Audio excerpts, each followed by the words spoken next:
right, John. I'll answer it. This is the home of Dr. Watson. Please to help. Gracious. Oh, come in. Come in. These are not surgery hours, but the doctor is in. I'm sure he'll see you. Come in. Let me help you. John, dear, a patient. Please come quickly. Hurry, dear, hurry. I'm all right. Just to sit down. What is it? Oh, heavens, this man does look in bad shape. On the contrary, Watson, for a man of my years, I have never felt better. Holmes. It can't. Holmes, Please.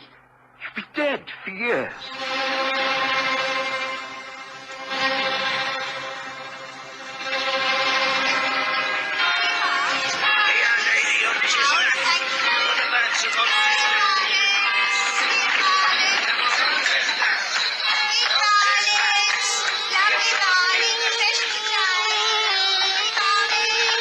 We present the Stories of Sherlock Holmes.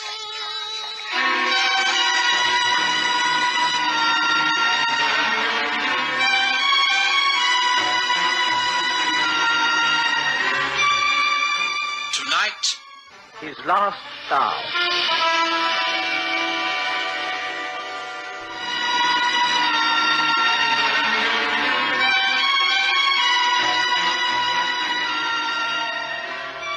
Had never been so stunned with surprise in all my life. My wife, Mary, practically fainted. We simply couldn't believe our eyes. Although Sherlock Holmes had never been far from my thoughts in the years that followed the tragedy at the Reichenbach Falls, I had come to accept the fact that he had perished, along with his arch-enemy, Professor Moriarty, in the dreadful swirling waters of that immense abyss. Yet, here he was, peeling off yet another of his many disguises, requesting permission to smoke his favorite pipe, sitting on the sofa in my sitting room, as though nothing had happened. He appeared a little older, perhaps a little thinner, but his voice was still incisive and unchanged. The years fell away. I have to apologize, both for this sudden shock and for the great time of silence, but both were necessary. But I have never believed that you were dead. Not for years. Mary's right. She kept faith longer than I did. But Holmes, surely the chasm, the young Swiss Hans, he said I know. An explanation is required. It is essential. Well, the facts are these. Hans was mistaken. Moriarty and I did fall from the top ledge of the falls. We fell to the narrow pathway that leads up from that final ledge. I knew what Moriarty was intent upon. I could see the purpose in his eyes. He had given me permission to write a note of farewell to you before this final encounter. He knew his own game was up. He intended taking me with him to his death. He rushed at me, grappling with me, trying to pin my arms to my sides and take me with him over into the water. Well, I have some knowledge of Japanese baritsu. It stood me in good stead. I slipped through his grasp and applied a throw. He screamed most horribly as he lost his balance. With my head over the brink, I saw him fall a great way. He struck a rock and then disappeared into the foam. But the tracks. I saw with my own eyes that two men went down the path, but none returned. No. I think my brain has never worked more speedily. Fate had placed a great chance my way. I'd long wished to retire. I knew that for as long as the world had faith in me and I lived in Baker Street, I should never be left in peace. Here was my great opportunity. If I could get out of the falls alive, then I could start a new life. I climbed the face of the cliff. That's impossible. The face wall is sheer. Not quite. I decided to attempt it. If I failed, then Moriarty would still win. If I succeeded, I could enjoy a life of retirement. And it was by far the hardest climb of my life. At times I imagined I heard Moriarty's voice screaming at me out of the depths. But I managed it. Well, I will not bore you with the details from then on. I took my time before returning to England. There was only one man who knew the truth. My brother, Mycroft. Oh, Holmes, don't you think that you could have... It wasn't that I didn't trust you and Mary, Watson, but I preferred it this way. We would have been bound to have taken up our friendship again. Others would have found out, Mrs. Hudson, Lestrade. I simply could not afford to take that chance. I still think... I don't care, John. I don't care. Whatever Mr. Holmes says it's all right as far as I'm concerned. I believe him, and I stand by him. I will remain silent about all this. Oh, I'm so pleased, and really don't. I don't know if I shall laugh or cry. Oh, you neither, my dear. Why not go and brew us all a good strong pot of tea? I think that will do us all a power of good. Excellent suggestion. Oh, yes, perhaps you're right, dear. That is a good idea. What a morning. What a wonderful, wonderful morning. Well, you seem to be well settled, Watson. The years have been kind to you, and Mary is unchanged. Yes, we have a lot to be thankful for. Oh, but now come, Holmes, to the second part of your explanation. Why now? Why suddenly, after all this time, have you come back into our lives? Good question. I made sure my retirement was complete. I lived the life of a hermit among my bees and books in a cosy cottage on the South Downs. But, through Mycroft, the only man who knew of my existence, I've been forced into action again. You see, Watson, this is 1914. And in the summer of this year, war will be declared. The greatest war this world has ever known. A world war. Oh, Holmes, you can't be serious. But there are always rumors of war, always quarrels with Ireland, arguments with Germany, disagreements with the French, but an open conflict? Oh, never. How I wish you were right. But the Kaiser has already made his plans. You'd be amazed if you knew how riddled this country is with German spies. It is inevitable, Watson. And that's why for some months now I've been engaged in counter-espionage. I can tell you that at this moment, two gentlemen are engaged in a most important conversation in the garden of a large mansion just south of this city. One is known as von Bork, a remarkable man, the most devoted of the Kaiser's agents. His companion is Baron von Herling, the chief secretary of the German legation in this country. Now, they are putting the finishing touches to a plan that is the culmination of von Bork's work over the years. So far as I can judge the trend of events, you should be back in Berlin within the week. You will be surprised at the welcome that awaits you. Your work in this country is most highly thought of. Oh, the English are easy to deceive. I have achieved everything simply because I am a born sportsman. It is not a pose. I hunt with the English squires. I play polo. I match them at it every game. I box against the young army officers and sail against their best yachtsmen. What is the result? No one takes me seriously. Quite a decent fellow for a German, you know, old boy. And all the time in this quiet country house of yours lives the most astute Secret Service man in Europe. You are a genius, my dear von Bork. You flatter me, Baron, but I certainly make claims that my 4 years in this country have not been unproductive. I have never shown you my little store, have I? No. Would you mind stepping this way for a moment? Certainly. After you, Baron. Dankeschön. I must, of course, claim protection from the embassy for the important papers that I shall be taking with me. Oh, naturally. You have already been booked in the embassy entourage. There will be no difficulty for you or your baggage. Of course, it is just possible that none of us will have to go. England may leave France to her fate when we start to march. There's no binding treaty between them. There is a definite treaty with Belgium. England will honor that. England is not ready for war. We are. Our special war tax of 50 millions has made it possible. But here, as far as essentials go, anti-submarine measures, munition storage, high-explosive bombs, nothing is prepared. How then can England come in? We have managed to stir the devil's brew, the Irish question.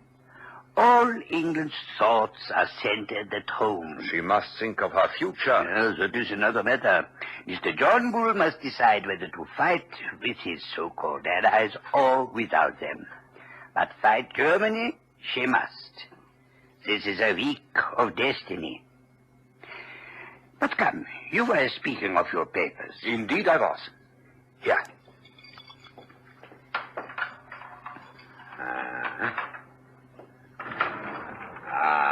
There. See, the safe is opened. And here, in neat files. See? Harbor defenses, aeroplanes, Ireland, Egypt, all under their headings. Portsmouth forts, the Channel.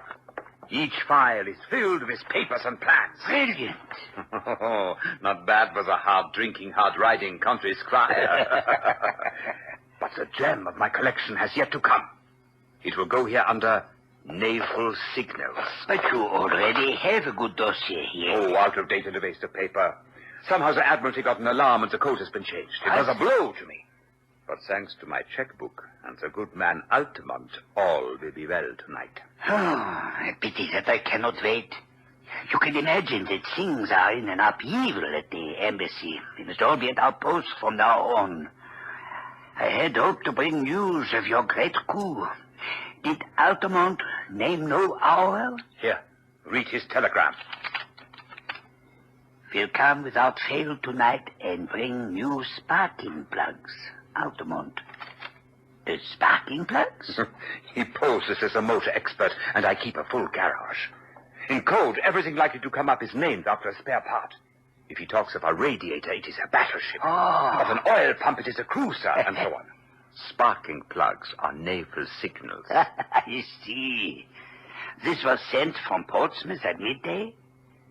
Oh, by the way, what do you give him? In this case, 500 pounds. Greedy rogue.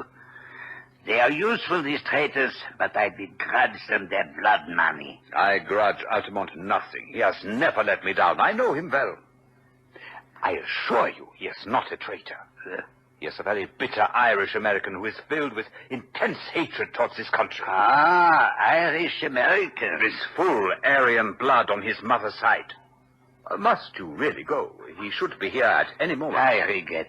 I can wait no longer. Then we place these things away, and I will see you off. Thank you. Good. Come. I will walk to the gates with you to say goodbye. I shall call upon you tomorrow with the new, sparking plug. Rest assured, we shall not fail, Baron. Oh, come in. Yes, Annie, what is it? Have they come? Lights of a car coming up the drive, sir. Must be Mr. Altamont, as you expected. Good, good. Then I go to welcome him. Thank you, Annie.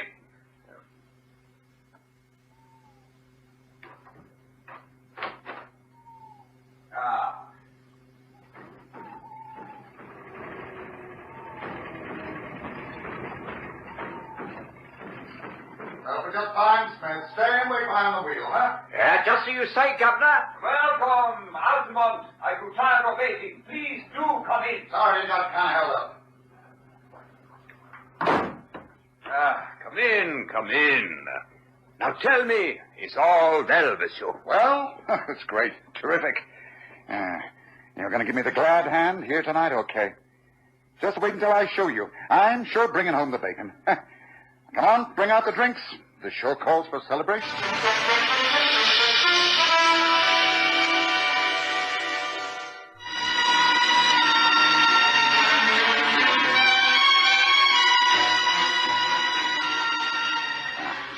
Here's mud in your eye. Good health. And the signals? Just as I promised. Every last one. Semaphore, lamp code, Marconi. Copy, mind you, not the original. That'd be too dangerous. But it's the real McCoy. You can lay to that. Well, of course, a copy is better than the original. If an original were missing, they would change the whole thing. Now, let's see. Say, hey, you don't mean to tell me you keep your secret papers in that? Why not? Gee, a wide-open contraption like that, why, a Yankee crook could be through that with a can opener. It would pass through any crook to force that safe. Nothing can cut through that metal. It has a double combination lock. You need a word spelled out first and then a set of figures. In this case, it is A-U-G-U-S-T, August, and then 1914, August 1914. The date the war starts. Hey, come back, all I said. That's real smart. You got a heck of a lot of stuff in there. And it is all going out at once. I am what you would say, shutting up shop tomorrow. Oh, I guess that goes for me, too. I'm not staying here on my lonesome. I'd rather watch the fun from the other side of the big pond. But you are an American Don't make citizen. no difference. Cuts no ice with a British copper. What about Jack James? He's an American citizen. They got him. He's doing time in Portland, ain't he?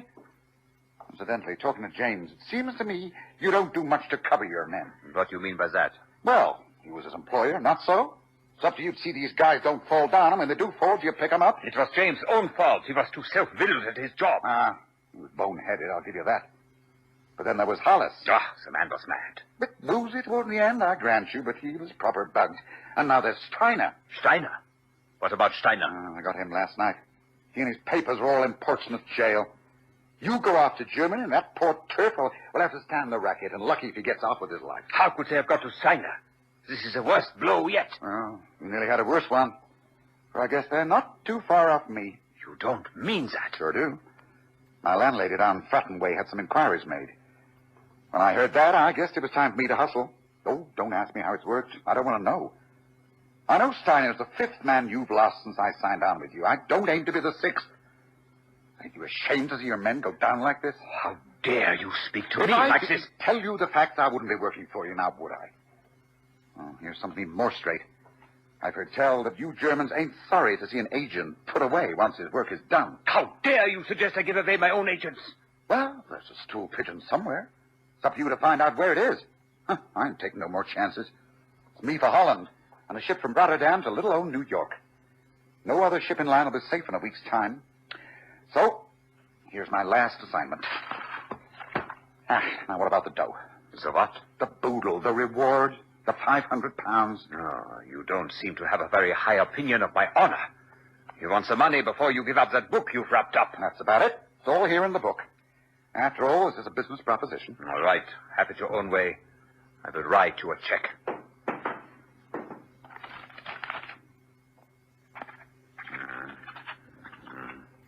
Here we are. This should be sufficient. Now place the book down there on the desk. After all, I don't see why I should trust you any more than you trust me. There. There is the check on the table. Now let me examine the contents of your parcel. I claim the right before you take the money.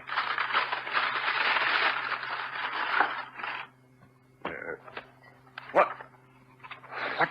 kind of joke is this? This says the Practical Handbook of Bee Culture. Altamont, what kind... Gently now. Gently. Let the chloroform do its work. That's it. That's it. Another glass, Watson? Or should I say Smith? Don't mind if I do, Governor. You know, Holmes, I think this is the first time I've given an impersonation for you. Well, let's hope it'll be the last. There he is, poor fellow, flat out on his own sofa while we enjoy wine from Franz Joseph's special cellar at the Schönbrunn Palace. Oh, do open the window, Watson. The chloroform vapor does not help the palate. And while you're doing so, please touch the bell. Oh, very well, Holmes. There's little need to hurry, Watson. Just help me pile all this material from Von Bork's safe into this handy valise. There's no one in the house but the faithful old Annie. You ran, sir. Ah, yes, Annie. You'll be pleased to hear that all is well. Oh, I'm so pleased, sir.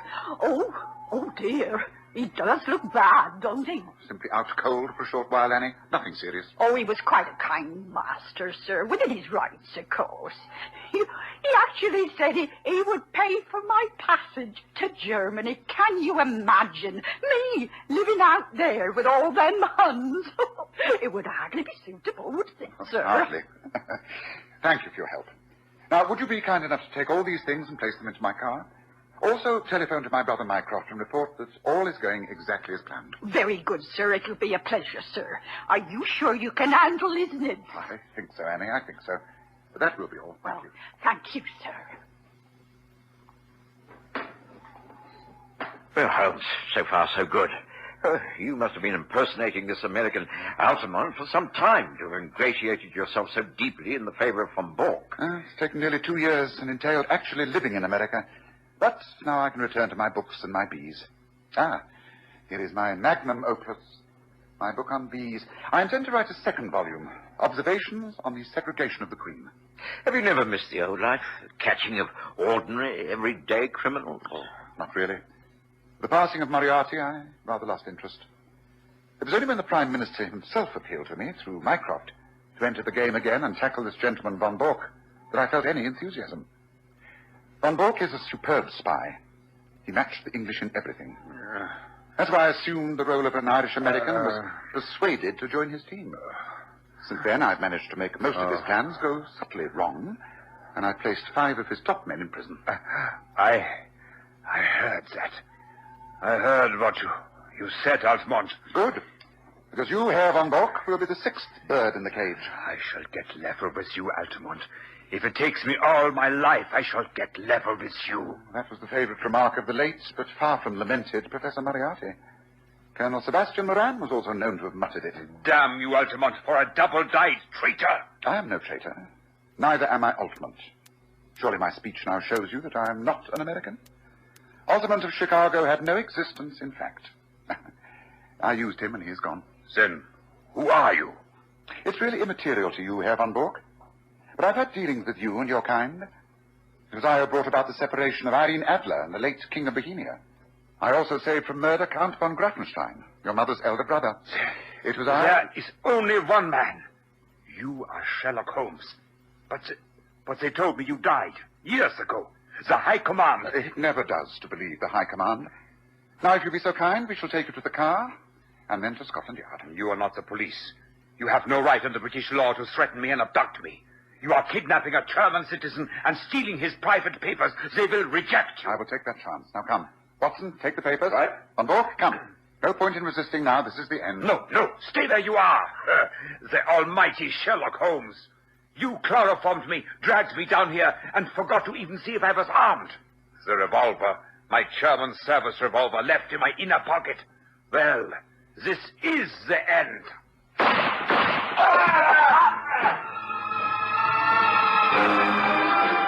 Are you all right, Watson?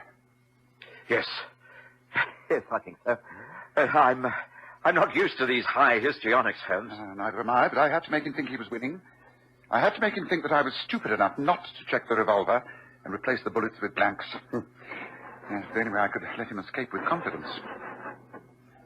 Ah, listen, there he goes. That's his car, not mine. Mine has a special geared-up engine, racing quality. Now, come on, Watson. This is the last time.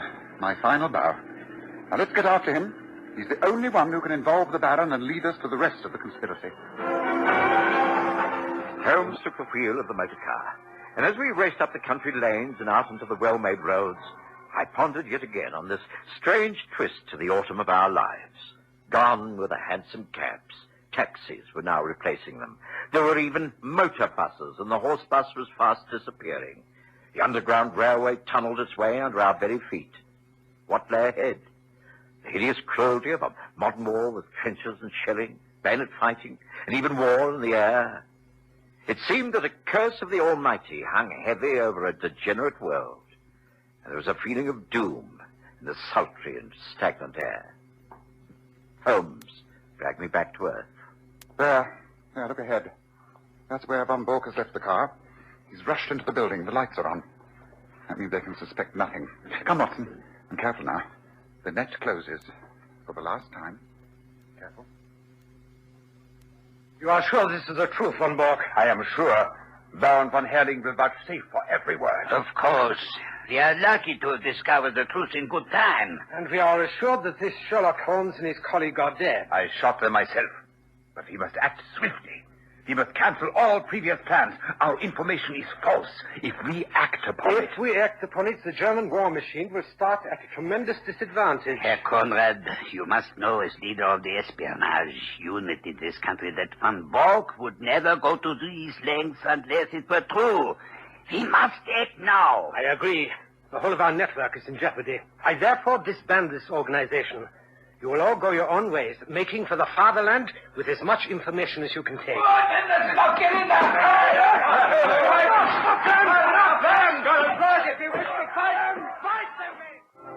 Well, Watson, my true friend, let us stand here on the terrace for a few minutes. This may be the last quiet talk we shall ever have. I know. It saddens me, Holmes.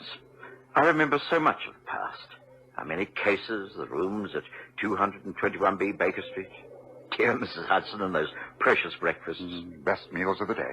The pipes we smoked before the fire, the fogs, the endless journeys in hansom cabs, the arguments with Lestrade, the agony columns in the newspapers. Oh, dear. Is it really over? Yes, it's over. The whole era is over. But we've ended it effectively as far as you and I are concerned. We have beaten the most ruthless spy organization this country has ever known. It won't prevent the war that is upon us, but after the war, Perhaps because of our small efforts, a cleaner, better, stronger land will lie in the sunshine after the storm has cleared. Let us hope so, Watson. Let us hope so.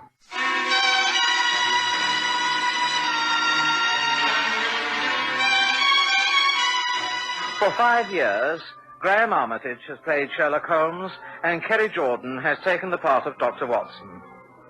And the series was written and produced by Dennis Folbig.